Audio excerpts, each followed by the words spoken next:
para hindi mawala ang kagalakan, hindi ka mahirapan sa pagtitiis. Ano yung panghuli? Ang sabi dito, at dahil may pag-asa kayo sa buhay, magala kayo. Magtiis kayo sa mga paghihirap at laging manalangin. Maraming pagsubok, maraming mga pinagdadaanan, walang exempted, kahit ang pamilya namin. Pero sabi nga, kung ikaw ay tunay na nananampalataya sa Panginoon, kailangan wag mong hayaan na ang kagalakan na nagmumula sa Panginoon ay nakawin ng kaaway dahil sa mga pagsubok. Alam nyo, hindi ko makalimutan yung patotoo nung napakalaking building dyan sa Ortigas. Nasusunog ang kanilang bahay. Tapos pero kahit nasusunog, sabi nung Chinese na may-ari na mananampalataya, praise the Lord, hallelujah. Nagtataka yung mga kapitbahay, nasusunugan na, nagpe-praise the Lord pa.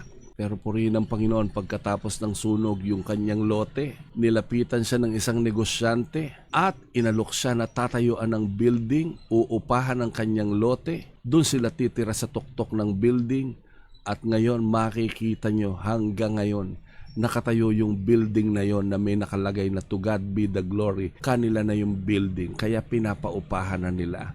Ganon kabuti ang Panginoon kung talagang ikaw mananampalataya. Kapatid, hindi aksidente na nanonood ka, hindi aksidente na napadaan ka. Pinapaalala ko sa iyo, magalak ka, no? Manampalataya ka. Pangalawa, magtiis kayo sa mga paghihirap. Hindi ka naman magsasakripisyo, magtitiis. Bawat isa sa atin nung bago natin makilala ang Panginoon, tiyak dumaan tayo ng pagtitiis. No? Lalo na kung mayroong binabago ang Panginoon sa buhay natin. Dati normal na normal, kaya mong gawin ang mga bagay na yon. Pero ngayon, hirap na hirap ka. Kasi bakit? Pinipigil mo yung sarili mo na hindi magawa iyon para mapangiti ang ating Panginoon. Alam mo, para hindi mawala ang kagalakan, hindi ka mahirapan sa pagtitiis. Ano yung panghuli? Laging manalangin. Ang pananalangin ng walang patid ay kahit nasaan ka,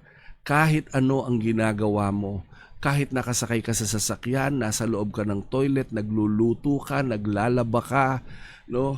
Ano man ang iyong ginagawa, pwede kang bumulong at sabihin, Panginoon, alam mo ang aking pinagdadaanan, alam mo ang aking sitwasyon.